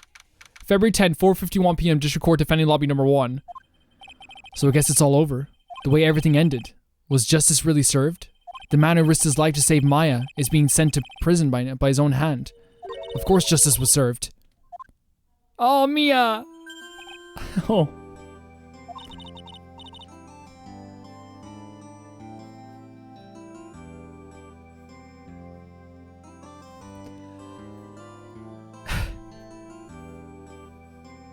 Jesus Christ, man, what the...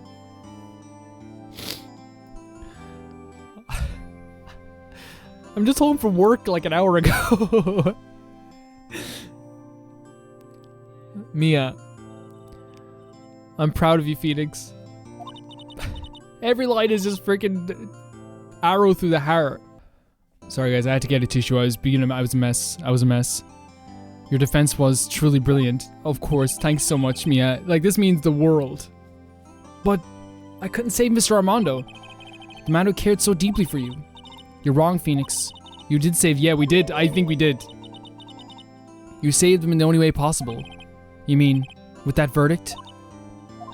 I think one day you'll understand too. Phoenix, I want you to remember one thing. You were as good out there today as any defense attorney could ever hope to be. Stop it. Like, stop. This is so bad. There's nothing more you can learn from me. Ow. Ow.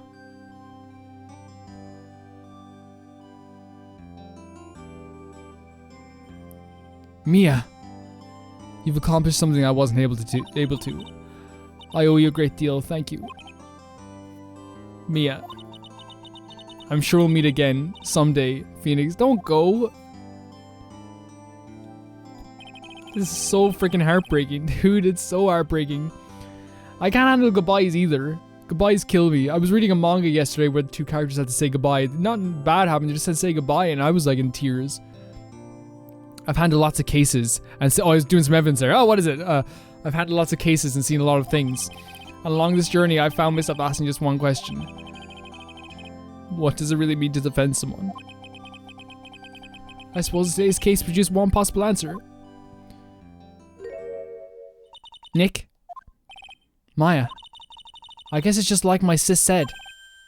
Mia? What did she say? That night when I channeled Mia to get her advice on what to do. This is what she wrote back in my notebook. Don't worry. Phoenix will save everyone in the end. Oh my god. Like this, like, did the writer of this game really just sit down and go, how am I gonna kill everyone? How am I gonna kill everyone in the heart? Is that what he said? But, come on, cut it out with that gloomy face. Can't you see? Me, sis, and I'm sure Iris too. We owe you for everything you've done for us, Nick. It's nice to see that, like, finally Nick is getting a lot of praise as well, you know? Like, a whole load of praise. Maya. How can you be so bright and chipper after all this happened? It's Maya. You were brutally attacked. You even saw your mother murdered. Oh, Von Karma! Franziska! Still a softie as always, Phoenix Wright. Oh no, stop! Stop! Excellent work, Wright. Excellent work. Mr. Edgeworth, when did you get back? Oh, that's right. I guess no one filled her in on that. Edgeworth and Franziska have actually been helping me. Helping you? If these two hadn't been here on the first day of the trial... They did. The defense wouldn't have gotten anywhere. It's so true. It's so true. Wow, but where were you, Nick? I heard he fell into a river and caught a nasty cold which forced him to sleep all day. Yes, he laid in bed shivering from his fever with Iris's hood pulled over his head. Oh, ouch. Talk about embarrassing, Nick. You definitely need some more training. Anyway, thank you, Mr. Edgeworth. And you too, Franziska. I don't suppose... there's room for me in this group hug? You know there isn't. Get away. Oh, Larry. What's with the longer than usual face? I realized something when I was reborn. I realized that Larry was never of use to anyone. No, dude, come on, stop this. That's not true, right, Nick? What? You're asking me? Well, Nick, is it true? I've got a place in this world, right? Huh? Oh, yeah, of course. I knew it. Everyone would be so better off if I were gone for good. No. Oh yeah. Those portraits you painted, they were really... I imagine Phoenix saying like it's really good. Isn't that right, Edgeworth? What? Me?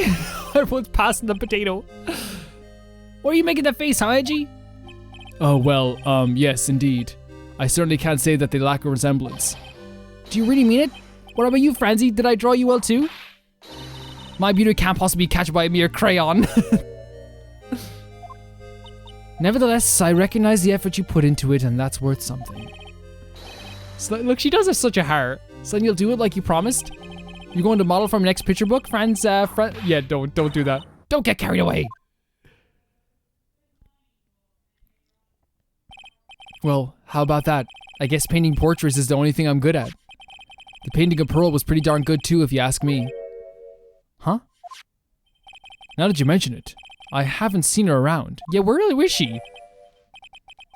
Normally she would have been made a beeline for Maya. Oh, I'll go look for her. Be right back. What has happened? Hey, Pearly. Right. You seem to be uncharacteristically puzzled. I suspect you were wondering how Maya can be so cheerful despite all that's happened. Yeah? To be honest, sorry for the sniffling, guys. It's happening. I'm sorry. I can't understand it either. Franziska. That's right. She lost her father fairly recently as well. Yeah. I think I understand how she feels. Maya is a much wiser person than she appears, and I think she realized something. Now is exactly the time when she needs to be as strong as she can. She's doing it for us. She's doing it for everyone. What do you mean by now is exactly the time? Maya wasn't the only one that was badly wounded by this incident. Godot as well. In fact, there was someone that was hurt far more deeply than she. I believe it's for the person that Maya is trying her best not to cry. Someone who's hurt more deeply than Maya? Edgeworth. I think I'm starting to understand, too. Then tell me, Phoenix Wright. Who is Mia Faye being strong for? It's Pearls, isn't it? I would say Godot, but I don't think she's been her. But like, look at the situation Pearls has been in. She's been manipulated. Her own sisters tried to take over, tried to like control her. Her mother tried to use her to kill Maya. She's probably in serious pain here. Pearl Faye. The poor kid, after all, the reason she worked so hard to follow the instructions was because she loved and believed in her mother, Morgan. It's for the good of the Faye clan. I'm sure she believed in every last word. She thought she was doing it for Maya, and that's why she was so happy. I want to hug her so badly. Oh. It shows how truly devoted she is to Maya. She's such a good girl, man. She's such a good little child. But it's cruel irony that it led to her it was her exuberance that led to this tragedy. Mia Faye's mother was killed and Maya herself was put into the deepest peril imaginable. And that's exactly what Maya is putting on a brave face. She's doing it for Pearl's sake. Until she can see her smile again. Oh, Godot! Godot? Gumshoe? Godot! Hey, it's me. Oh, hey, this is where you all were. Wow, looks like we've got quite the bunch here. What was that for, sir? Sorry about that, Scruffy. My whip just seems to have a mind of its own. What's up, Detective Gumshoe? Oh, you know, this and that. And anyway, congrats on your win. Let's go out tonight, pal. Dinner's on me. My salary's just sort of kind of gone down by a teeny-weeny bit, but it's alright. I made reservations at a first-class restaurant tonight. What restaurant? That whip is your reward? Detective Gumshoe, you said a first-class... No! You don't mean... Très bien. Where else? I knew it. We're doomed. Come on, let's go, everyone. Can't keep Maggie waiting, pal. Hey, you. Crybaby, you're invited too. Oh, forget about me. Pearl and I will be at the loser shack eating potatoes. You know, Maya's taking an awfully long time to get back. I agree. She's still out looking for pearls. Oh, Maya, what's wrong? Nick, what do I do? Pearly, I can't find her anywhere. What? I bet she just went back home. That's all. I thought so too, so I called the village. But no one has heard from her. This has never happened before. As I figured, she has been badly hurt by this incident. She feels responsible for the tragedy that's been falling you, Maya. But none of this was her fault. What should I do? Detective Gumshoe? Yeah, what is it, pal? Could you guys go on ahead? But what about you? Maya and I will join you guys once we find pearls. Nick. Don't worry about us, Detective Gumshoe. We may be a little late, but we'll definitely be there. We have a lot of celebrating to do tonight, and I wouldn't miss it for the world. Yeah, but you're the... Very well, Phoenix Wright. We'll go on ahead. We need every group needs a Von Karma. A Francisca Von Karma. Don't keep us waiting, right? The smile as well, look. We won't. Mwah. Where should we look? Where could Pearly have gone? Let's go, Maya. There's only one place I can think of that pearls might have gone to. Where's that? Oh, Hazakura Temple. Hazakura Temple. For pearls, I bet this is a very important place. After all, it's where this whole incident started. What's this, you're all back again so soon? Sister Bikini? I thought we'd be eating mashed potatoes all alone tonight. So she's here? Pearly is here? She's in the trading hall. Why don't you hurry along and go see her? Is she okay?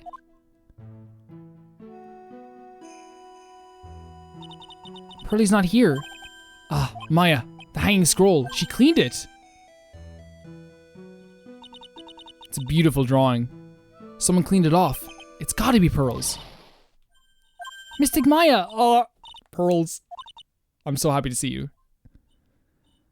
Pearly, why did you just leave like that? Mystic Maya. Mystic Maya, oh don't cry, stop it. Stop it. People are all giving me so much crap for putting Pearl's crying at the thumbnail, I agree. I swore that I would never trouble the two of you ever again. Because it's all my fault that Mystic Maya's mother... That's why you came here? It's the least I could do to pray for your happiness. You don't have to do that, Pearly. It wasn't your fault. You didn't do anything wrong. Of course I'm sad that my mother is gone, but how do I say this? I'm still happy. You don't have to make July just make me feel better. No, really. It's true. The only reason I'm still here at all is thanks to everyone who was there for me. My sis, my mother, Mr. Armando, Nick, and you. If even one of you weren't there, I'm sure I wouldn't be still alive right now. That's why I have to be strong. For all the people that were there for me when I needed them. If you need to cry, we can all cry in a circle. Like, we can do it. That's all I can really do. Mystic Maya. I'm impressed you truly are the daughter of Mystic Misty. Sister Bikini. Your mother, Mystic Misty, was a strong woman indeed. I want to tell you what she said to me that night. After dishonoring the good name of the crane, I don't have the right to face my daughter. Right.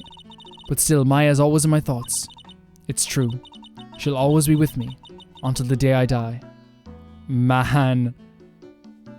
Did she know it was too far off? Your spirit was with her, that's why your mother was so strong. Even at the end, I'm sure she had no regrets. She'll always be with me until the day I die, huh? There's a rule or something all masters are to follow, isn't there? To never take the charm off until the day you die. That's the master's talisman. The thing that Misty kept by her heart and would never take off. It wasn't the container that was important, rather, it was the contents. This song is so good too. That's... What, a photo? Mother, what is it? It's only natural for living creatures to fight to protect their own lives, true. But what makes us human is what we fight is that we fight for others. But who do you fight for? How hard must you fight? That's the true measure of what a human life is worth. We defense attorneys are warriors who constantly are challenged by that question. Oh, are you serious? Oh my god, dude.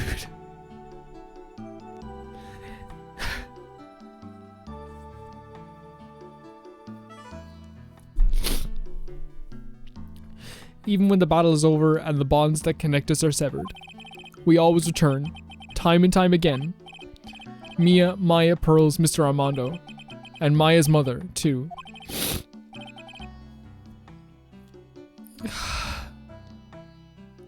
She broke the vase, too. Look at Mia, how adorable she was as well. I learned that from all of them.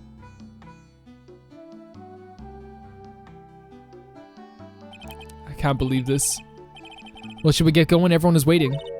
Ah, this is a day to remember. A day when a lot of things were finally put to rest. I think we should celebrate what we've overcome today. But I still can't. Oh, go on, sweetie. You can come back for training anytime. Okay. Alright. I'm going to make a brand new start too. Sister Bikini, I'll be back for more training, I promise. I know, and I won't go easy on you just because you're the future master. I'll make sure to prepare the reservations for the three of you when you come back. Alright, we're going to have a great feast today, Pearly. You know why? Because training is a battle of endurance. Okay, Mystic Maya. I'll eat lots and lots of food tonight. You better. You better. You know, there's one thing I don't get, and probably don't want to do, but... What is it, Nick? Reservations for training is fine and all, but why for 3? Come on, what do you think? You're one of us, Nick. Next time you can train right alongside us. Huh? I'll be waiting for you.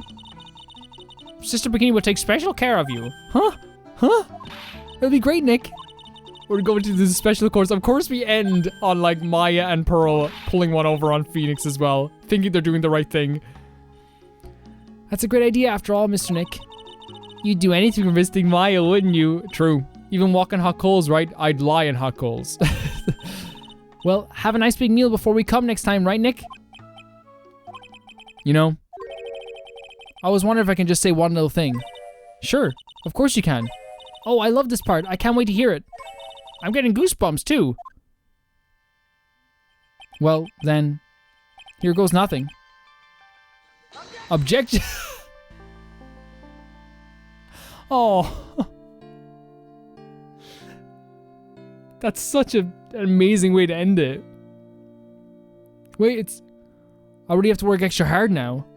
Master Crane and the office manager of Wright and Cold offices. Stop this. And I have to be a good big sister for... Well, as long as I'm not locked up or captured or something like that. Oh my god. I think I've said 1,000,001 things. So it's true, Mr. Nick. Ria is Maya's knight in shining armor. We went through with the special course all the way to the end. Actually, I heard there's a legendary extra special ultra course here too. I think I'll surprise the two of them by making them a secret reservation. I'm gonna miss all these characters so much. So much. I'm gonna even miss this guy. Maggie bought me a brand new coat as a present, pal. It's nice. I feel 10 years younger. I never take it off. Yes, but somehow you just don't seem the same. I guess a dirty, shabby old overcoat is just more detective-like, sir. Don't worry about it. In the name of love, a man will soil himself silly. Just such a fantastic game, such a fantastic trilogy, such an amazing story. I've grown attached to all these characters. Mr. Wright, I'm once again in your debt. Thanks to you, the Treasures of Courtroom exhibit was a great success. I even got to see Miss Von Karma, who I hadn't seen for almost a year. She taught me how to use a whip. I said that I must show you what I've learned. What? Okay. Oh, this music as well. That music beat. Oh! Run! You beautiful boy. Disney has started a company called Master Mass Corporation. We dedicated to stopping evil plans of all criminals in the city. You two are gorgeous. You two are gorgeous. Cut it out, please. Pretty cute. Sorry, it's going so fast. Well, we also sell plans of criminals. Okay, sorry. I wonder if that's okay. Sometimes I think maybe we're the worst criminals. You two are gorgeous. I don't care. I'm like, I kind of wish I played the first game on the channel too. Ah, hello. I wanted to show my appreciation to you, Mr. Wright, for exterminating Don Tigre. So I lent him 500,000 and a tea set, a special thick tea, one I mixed with my own 2 hands. I bet he's drinking it now. Win through compromise. It's so great to see you again. I was very worried about you.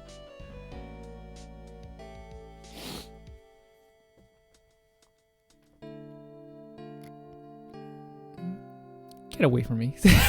Go home, Godot. I was old, a wrinkly, grumpy clown nose. At least that's what I thought. But my grandkids had a birthday party for me the other day. Talk about embarrassing. 69 years and I cried like a baby with a dirty diaper. That's really nice. You're never too old to cry. This video is going to be very long. I know. I had a lot of more time this week because there was stuff going on in school and stuff. So I had a lot more time. As usual, we had an abundance of work to do. We've hired a new programmer to replace Glenn Elk.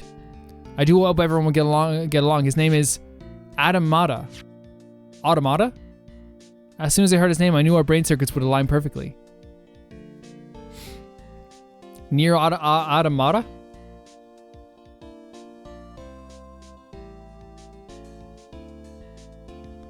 My, more reporters?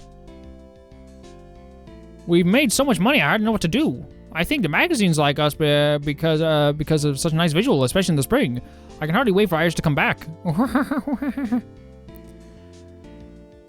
It's really cool seeing all these characters again. I think you guys know how much this game means to me at this point, though, right? Like, I think you know how much like these characters mean to me. Special thanks to Kimino. Who was that? I'm sure you guys let me know. Oh, you turned into such a respectable man, Feeny. It was so sweet of you and everyone else to come and visit me here the other day. Of course, I was happy that you constantly had your eyes on me, but I felt kind of bad when the little one slapped you so hard you got a nosebleed. Voice. Me. Oh, that's a really cool way of doing it. That's really cool. Ben Gorman Judd. He's really good, by the way. He's really good.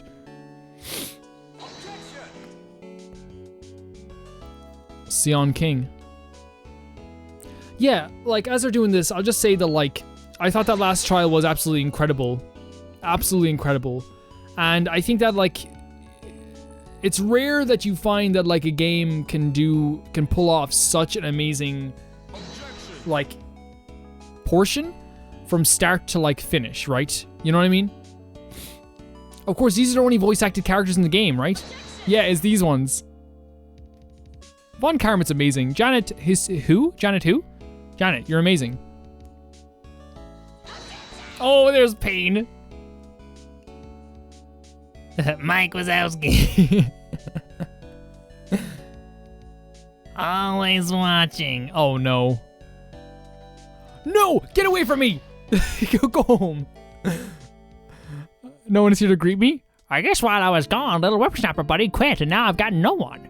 And what kind of lonely, crazy security room is this supposed to be anyway? What with all the flashing lights and switches, I feel like some sort of space alien. And now, what am I going to do with all these macadamia nuts? If I bring them over to Edgy Poo, you know exactly, we really can't accept these, my friend, and someone who's just painful and fragile. Hard to, oh, well, when I ever get a gentleman who will like treat me like that one day. Rat-a-tat-tat-tat-tat.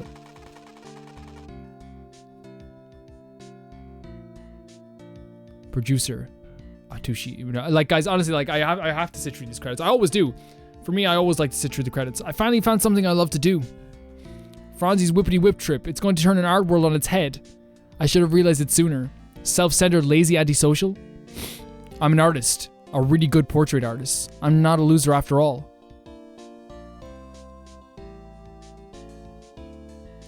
Shinji Mikami? Wait, what? Did I see this last time as well? What that? Wait, what? Oh, no.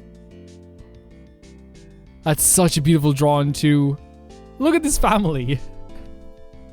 Oh. Why are they still doing it? You did already. You already killed me.